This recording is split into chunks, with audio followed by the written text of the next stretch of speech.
So I was just reading a fantastic study, and I'll put it up here, but I find it fascinating because what it was talking about is that, of course, when we use antibiotics, of course, we know that they're going to be quite disastrous to our gut. But of course, in some situations, we require them in order to eradicate a certain nasty bug that might be within our gut. But of course, once we use them, usually they're very broad spectrum and they will just kill out all the bacteria. And this leaves us a bit more susceptible to overgrowth of any yucky ones like C. diff that are able to then get into our gut. They're able to then proliferate because there's no good bacteria in there to be able to fight them off, essentially. And we know that in this space as well, it's tricky talking about the microbiota because we know that somebody that's consuming a highly meat-based diet is going to have a different microbiota to somebody who eats a very plant-based diet. Does this mean if there's different bacteria that one is healthier than the other? Not necessarily. There's a lot of nuances here. But what's really interesting is that there does tend to be some commensal bacteria that are more associated with better health.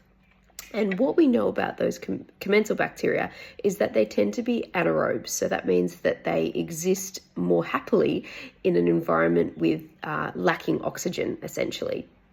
And so how this happens is, and why they like this, is because the cells of our gut will be able to take in certain things like butyrate and use it as energy. Butyrate is a short chain fatty acid or a ketone body, essentially.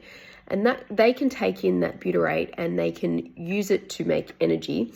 And from that, we're actually utilizing the oxygen. In order to make ATP, energy, from the butyrate, we need to be able to consume oxygen. So this means that there's less oxygen around in the environment for other microbes to proliferate, because we know that there are other microbes who are aerobic bacteria. That means that they really like the existence of oxygen. So if we are in a state in our gut where there is a huge amount of oxygen, then it's likely that this will be able to facilitate the existence of microbes that really like an oxygen environment. Whereas if there is low oxygen in our gut, then the commensal bacteria that we know are anaerobes, and we know that they are more associated with better health outcomes, they're able to proliferate. So that's really, really interesting.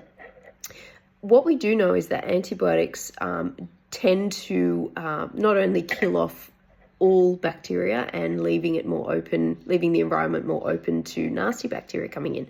We also know that antibiotics can create a situation in which there is more oxygen available in the environment. And so remember how I said that some microbes, and in fact ones that are considered a little bit more nasty, tend to be able to proliferate more in an oxygen-rich environment. So if we are using antibiotics and providing an oxygen environment, these are more likely to overgrow. And the ones that are commensal, that we know are more associated with good health, aren't really able to proliferate, because remember, they prefer the environment that is an anaerobic state. There's not a lot of oxygen. I hope that makes sense. But what's really, really interesting is if we provide a situation in which there is a lot of butyrate, that butyrate is able to be used by our endothelial cells, and they're able to use it to make energy. We know that we can take butyrate in and it can be sent through the electron transport chain, and the final electron carrier is oxygen. That means that if we have a lot of butyrate being used as energy by those cells, we're actually going to create a situation where there's less oxygen because it's being utilized in this energy production pathway when we metabolize butyrate. So the key to this is we do want to have access to butyrate in our cells within our gut. So what we can do, and what has been known for a long time, is that if we consume fibrous foods, we're able to use those and produce a lot of butyrate. Does this mean that you need to eat a lot of fiber to create butyrate in your gut? Well, you can do it that way.